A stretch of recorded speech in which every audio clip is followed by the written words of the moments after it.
Welcome back to another episode of A City Planner Playing City Builders. Once again, we are playing in the beautiful city of Bluffside Crossing. Today, I'm going to do a couple of different things. I want to expand the downtown. That's something I heard a lot in the comments. And then I want to clean up a couple of issues that I saw after the last episode in terms of graphical corruptions and just some other oddities. So sit back, relax. Today we're going to focus on the downtown. So starting out, I said I wanted to fix just a couple of things. I know that there were some concerns with the industrial area, and I will certainly get to that, but that will probably be in a future episode. Right now, one of the things that really bugs me is this. This is pretty horrendous. So let's use Move It to try to remedy some of this corruption here, because I do not like it at all. And this mod, if you don't have it, it's a must-have. I used it quite a bit in the last episode. It's really a crutch. I think that in a coming episode or coming series, I might need to actually try to play the game without it, because it's been a while and it really does change things. It's one of those tools that,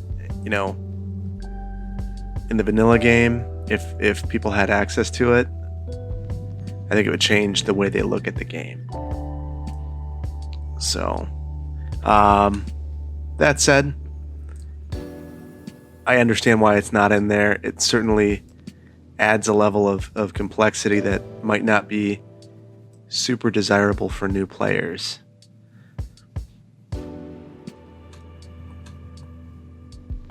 Heck, it adds a level of complexity that even for someone who has logged an embarrassing number of hours playing this game, so I just looked, and I've hit 3,000 hours playing this game. And I know that some of that, sometimes I would let it sim.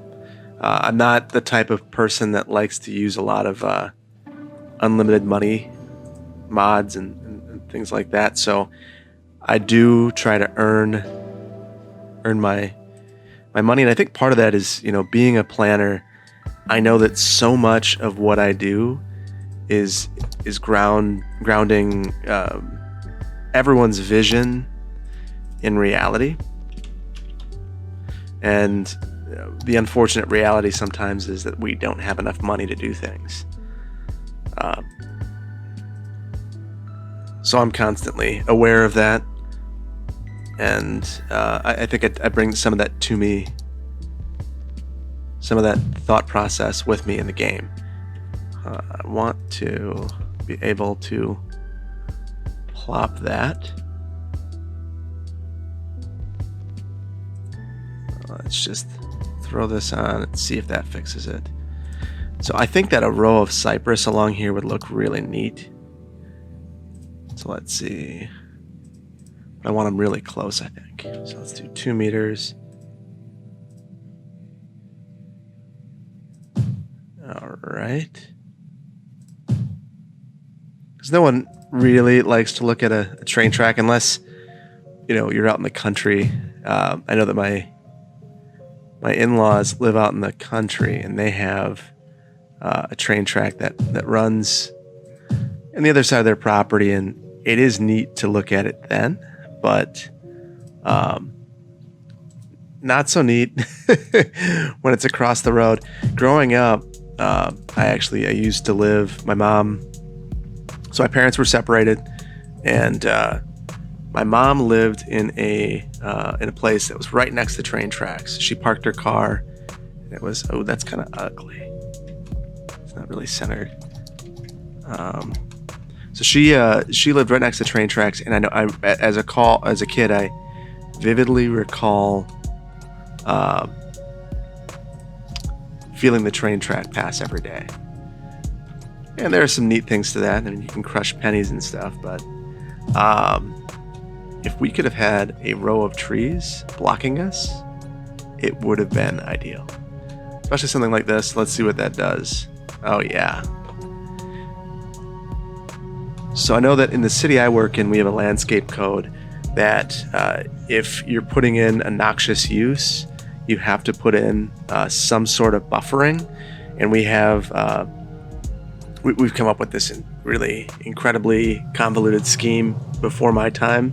It was actually developed the year I was born, but I'm implementing it now, where we have plant units, and we require a certain number of plant units based on the use and what it's abutting. And for something like this, if there were a new railroad abutting residential uses, you can bet that we would require something pretty significant.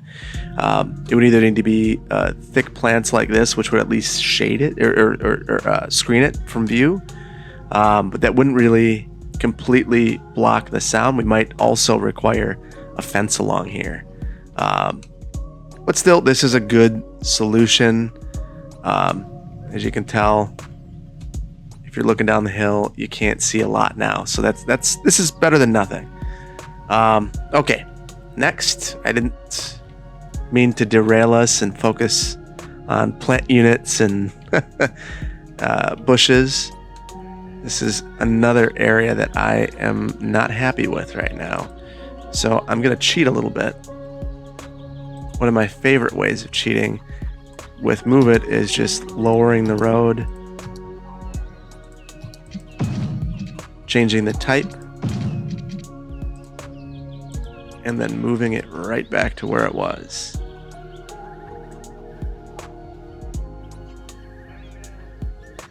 All right, that's much better.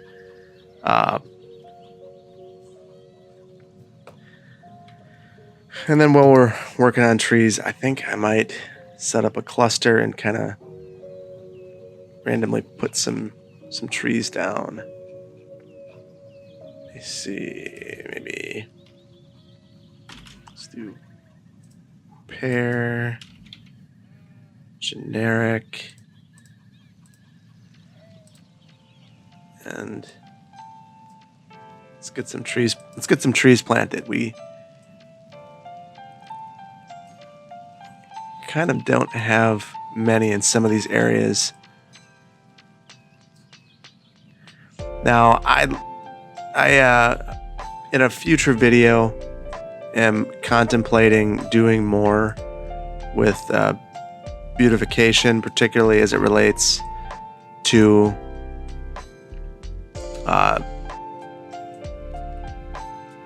the kind of some of the cliffs that are hanging around out there. I'm going to give an example of what I was thinking, and I kind of want to know what you guys think about this before I go and do it. So there are lots of kind of weird edges. Now I'm using one of the things that you'll notice is I'm using a new theme on this map to try to give it a little bit more realism and a new LUT, but it's not perfect. So what I was thinking was in some of these areas where you would normally kind of expect that there would be some sort of rock keeping this in place, coming through and finishing. Maybe throw on some anarchy.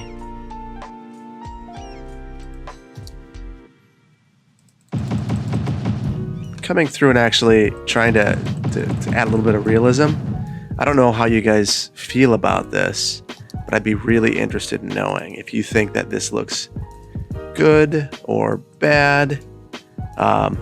I've kind of been playing around with it. Actually, I before I recorded this video, I recorded a different one that corrupted, unfortunately. Hopefully, if you're watching this, that means that this video didn't corrupt. So I actually took this whole hillside and kind of added some texture and made it a bit more interesting. I was contemplating doing this, kind of going through here and adding these, and then speeding up the actual the beautification build. But I realized I've done everything real time up until now, and I'm not sure how you guys feel about me speeding things up. And if you guys aren't into it, I'm not into doing it. So let me know in the comments, are you okay with some targeted time lapse, or do you actually appreciate that I'm doing everything in real time so you can see how long it actually takes to build some of these things? So let me know down in the comments. I really appreciate that. So I think I'm gonna do a little bit more of this just to kind of show you my thoughts, and then I'll move on to the downtown. So I think personally that this looks really slick, as long as you remove the trees, because I think it's pretty unrealistic, and to have those trees there. Some of the things that you can do to kind of liven it up, add some bigger rocks.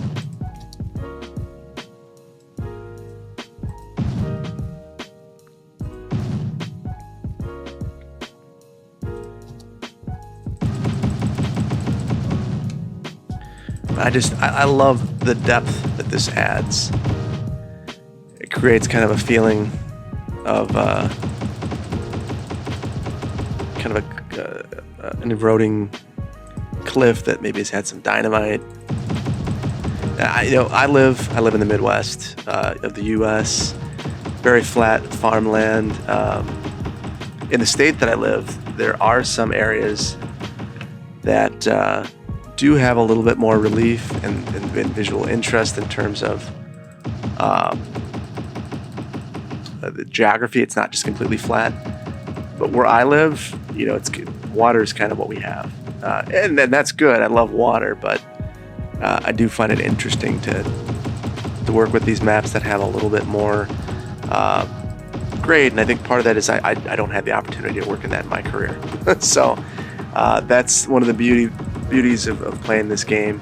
I know that I've commented in forums that I like to play this game in my spare time, and people have said, well, why would you do that? If I'm a mechanic, I don't want to play a game about fixing brakes on the weekend.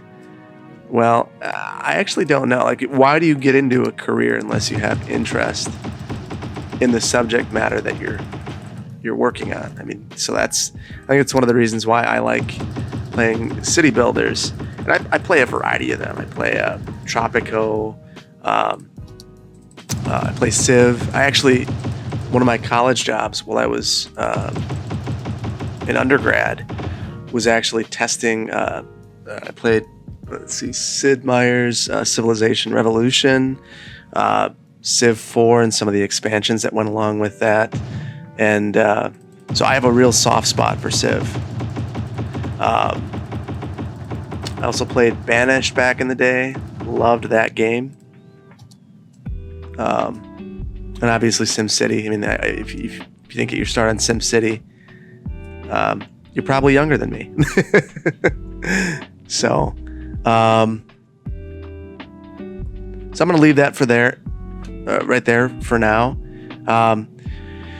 So the downtown area is really filling out, but it's kind of this corridor, and I'd like to spread it out. The game plan that I'm thinking right now is to try to take the downtown and wrap it around Bluffside Park, and kind of have a grade back down here to some of the suburban areas. And then in the next episode, focus on districting. So at the very end of the video, stick around. I will ask you about what districts you want me to pursue next. But for the time being, I think that we need to get densifying. So I'm going to pause it for a minute. I do want to take a look at the city stats. We're doing okay. But one of the main things, I am going to limit the height on some of these buildings, and I don't want to have to bulldoze them afterwards. I feel like I've gone a little bit bulldoze happy lately. And that's not really realistic. The reality is, often when something gets built, you're going to be stuck with it for the rest of your career. So that's why it's really important to get your planning right up front. And especially right-of-way. I know that I worked on a project not too long ago where I felt like the right-of-way probably wasn't as good as it can be. And, you got to go to bat for those things, because once the right-of-way is in place, it's there. One of the things that I think is, that I brought up at that point in time even was, if you look back at Rome and you compare some of the historic street patterns that existed, thousands of years ago, they are the same as they are now. Now, that's not true everywhere, obviously. In some places, things have been completely rebuilt, but in some of the oldest parts of the city, if you look back and you compare the street network that is there now, it was hundreds, if not thousands of years ago. So it's really important to get these right, because think about what it actually takes. If you think about what it actually takes to get right of way and to get all these properties put together, you got to be a really wealthy person to be able to bring a large number of properties together, and to actually be able to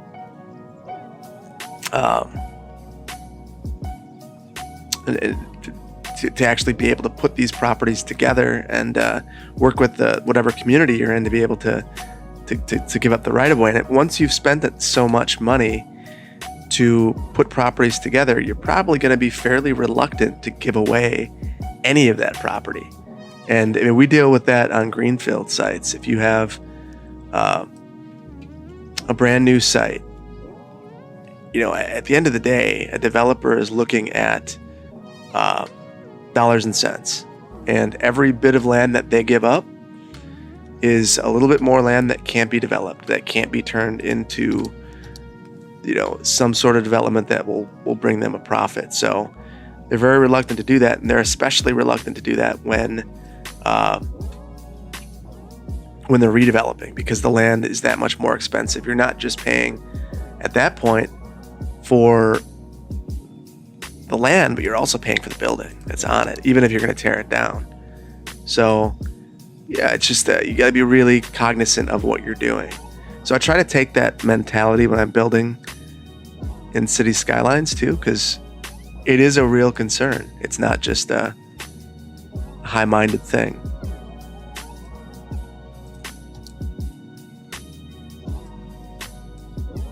Okay, so I'm going to greatly expand the downtown.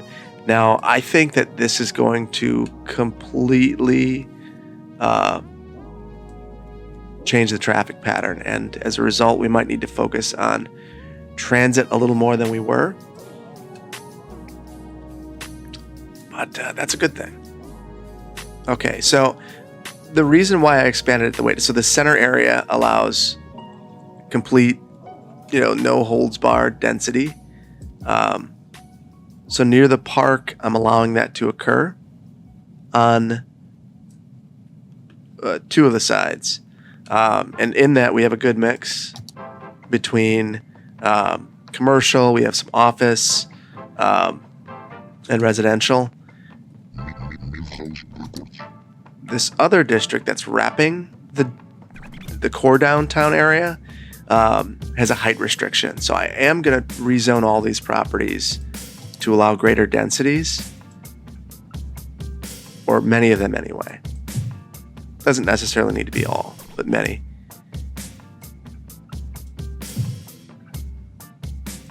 And I'm doing that because I want this to step back. I feel that it creates a much more natural feel for the area. And to me, that's pretty important. So let's see.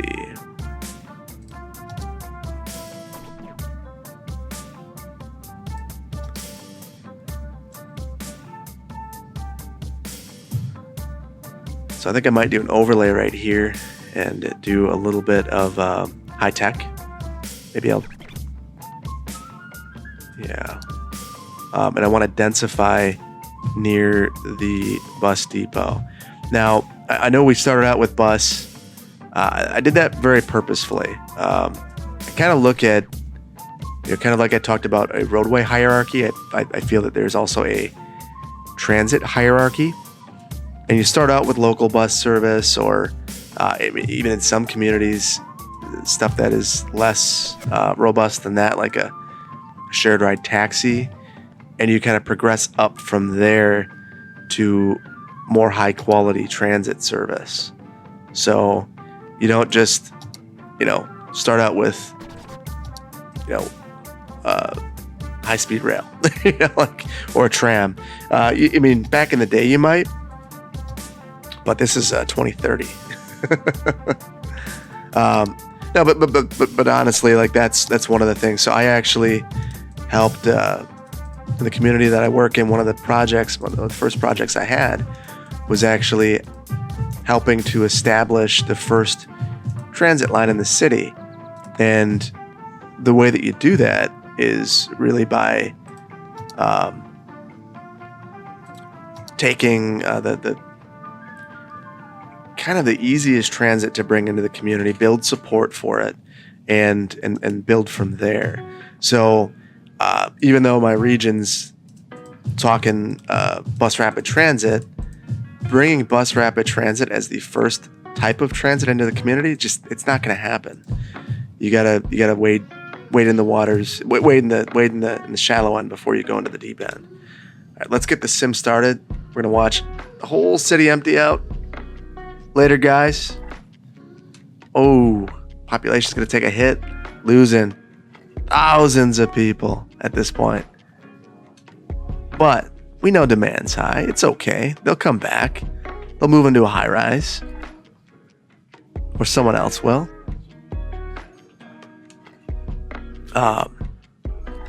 So like if I were to establish another community on this map, which, that's another direction to take in a coming episode, establishing a second community, connecting it via commuter bus, coming up with a small downtown and connecting it via commuter bus would make a ton of sense. So we've had really good traffic flow up until now, and you can tell that it's breaking down a little bit, but it's not that bad. I have a feeling that once this all builds out, it will be that bad.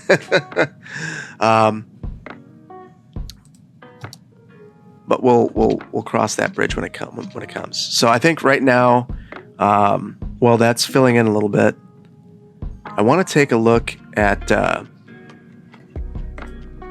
the industrial area that we put together. We got some new unique buildings, the forestry area, and I think that we need to get some of these placed. I really, really love this particular addition to the game. I think it adds a lot of depth. It does remind me of Tropico and how you have to build different industries. And once you have all these industries, let me make sure that I'm not going to break it. Once you have all these different industries, then you can build more complex products. And once you have the more complex products, you make more money. And this is one of the reasons I really personally prefer to play the game with money enabled. I feel like it's just this particular expansion isn't all that fun if you don't have the ability to generate money. To me, it just doesn't really make a ton of sense. So I added that road because we need a way out of here. And I'm adding some of these larger buildings that are going to make it impossible to leave. Now we're going to have to fix the roadway network afterwards. So this is one of those things that does add to the realism of the city. The reality is a lot of times roads are developed by a developer. I think I mentioned that in a previous episode. And they aren't focused on what will work best for the city in the long term. They're focused on what is going to work best for their development in the short term, what's going to be the most profitable. So you listen to some other YouTubers and they'll talk about adding, a bit of randomness or variety. That randomness and variety is guided by buildings, not by the roads just being random. So a lot of times a city will come in and they'll master plan a neighborhood and they'll come up with an idea, and then a developer will come in and say, I need this road. And then the city's forced to kind of come in and pick up the pieces. And now this intersection, whereas the city might have wanted to come in here, that's not possible. So they're going to need to come in and come up with some other solution. And that solution will add a bit of variety to the community.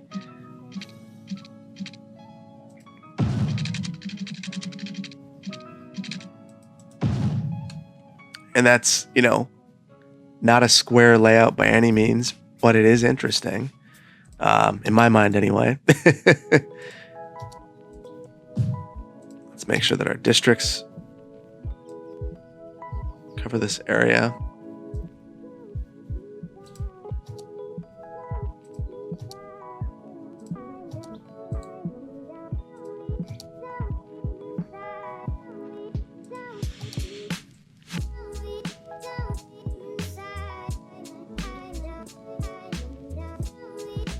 Okay, so that's one of the reasons I prefer to do it this way. I just think it adds to the realism. I think I'm going to make it a goal of mine.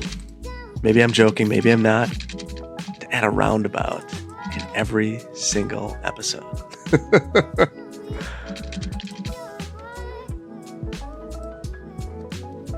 I do think that having another entrance to this forestry area would be nice. That is not nice, but we will fix that later. Not overly concerned. Gonna use my little system of cheating to make this flat. And it failed miserably.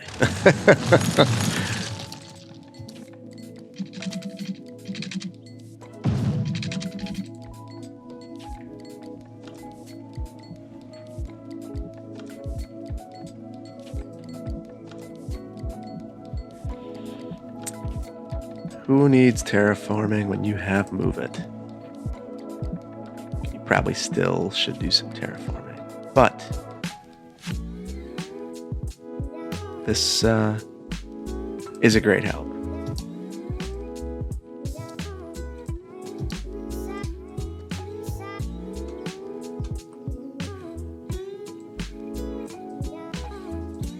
Got a little bit too much strength here. Probably should take this down a notch.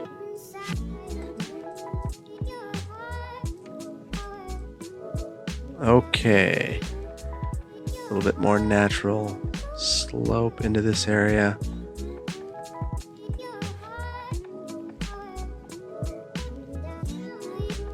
Doing this would be so expensive.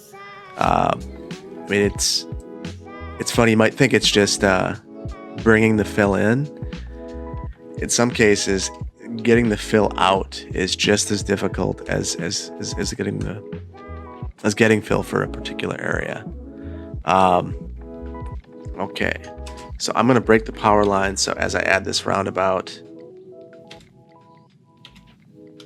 I'm going to want to turn that off.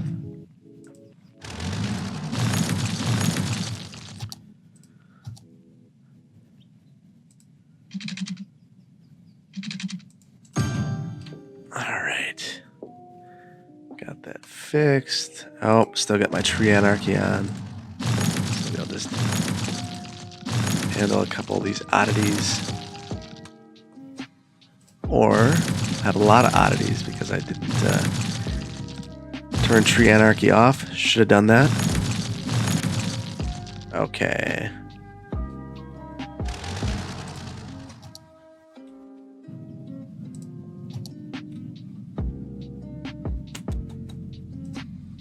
let's see.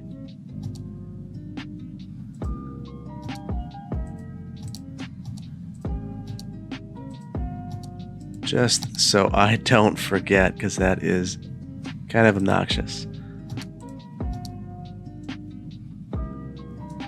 I will get rid of. And maybe that's a project I will do offline. So I know that it's taken me. Actually, now that I think about it, use all of the tools at your disposal. It's taken me a little bit longer to get some of these videos out. I'm going to try to increase my speed. I wanted to add some more assets. So roads, one of the things I'm thinking about focusing on in a coming episode is shopping centers. One of the things I think that this game doesn't do a particularly good job of in the vanilla version is suburban shopping centers. So think your Targets, Macy's, and who knows, after post-pandemic, maybe that won't be as big of a thing. I know that that's something that we're constantly talking about. What are going to be the ramifications of the pandemic, and then that could be one of the casualties would be strip shopping. But I feel that they're authentic, at least for now, and I'd like to include some. So probably a future episode. One more thing now that I think about that I wanted to fix. This. Oh, ugly. Terrible.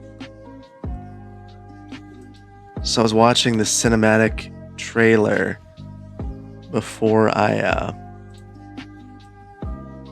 started filming, and I noticed just how ugly this particular highway looked. Now, this is the one that I modified, and I did it fairly quickly in the last episode. And as a result, you got some ugliness. I know that when I'm playing on my own and not filming, and that's something I'm constantly tweaking. Just kind of like a maniac, going through and making sure it's just right. But I don't want to bore you guys with all the details and minutia of me doing that. But when it's this bad, I kind of feel like I have to. I don't want you guys to see that and think that I don't know how to play the game.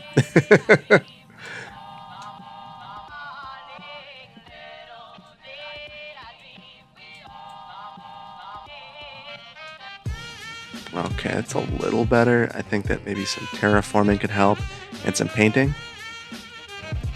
So I think I might paint actually a little bit in between. Whoa, that is intense. Let's take it down. We'll take it up on the brush strength. And one of the reasons I love being able to paint is I feel like it hides some of your imperfections with your terraforming.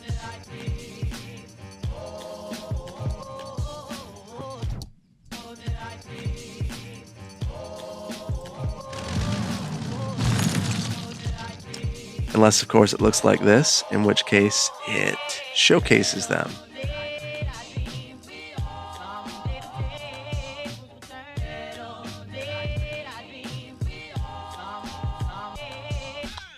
A couple little tweaks here and there can remedy quite a bit. Okay, that's much better. So not completely perfect, but like I said, don't know that I want to bore you guys entirely into unsubscribing from the channel. If you are subscribed, if you're not, good time to remind you, please consider doing so.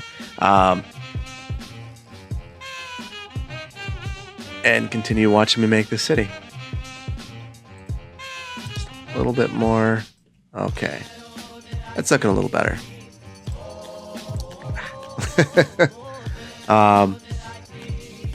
Okay, so I think that's where I'm going to end on this one. I'm thinking about creating a tourism district, and one of the things that I would like to do is make sure that we have access to this waterway. I could put that across the river, or just expanding the city in general, and creating some unique districts. Let me know what you guys are thinking. What do you think would be best for the next episode?